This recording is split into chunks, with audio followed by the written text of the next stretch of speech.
Alright, so this is a Garmin 8612 XSV, and a couple different ways to get fuel on the display.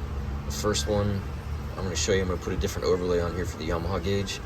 So on your chart plotter, if you want to add an overlay, we can go to the bottom bar and add your Yamaha bar, since it has, I believe this one has a J1939 module, which basically allows your Yamaha bus to talk to Garmin, which is that in-between cable, the J1939. So you see we just overlaid the display here, and there's your level sender, so there's your float gauge.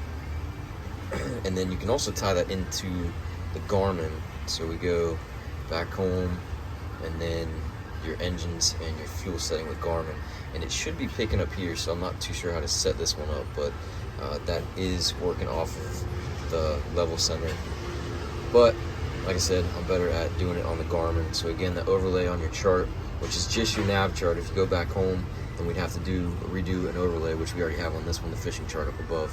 So again, if you want to see your fuel, it's there. And then if you want to check your fuel used, which is more accurate than the float sender, all I did was expand the Yamaha gauge so we can get to it there.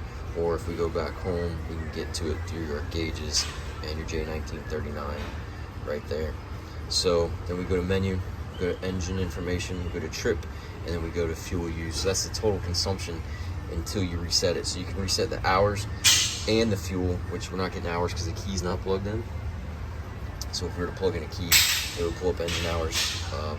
But you can reset all, or you can push and hold, and it'll give you the option to reset fuel consumption once you fill up, so that way you know what you've used. Again, I'll have to do some more research on the Garmin setup, because it should be reading there. We can try to replace that fuel tank level. There you go.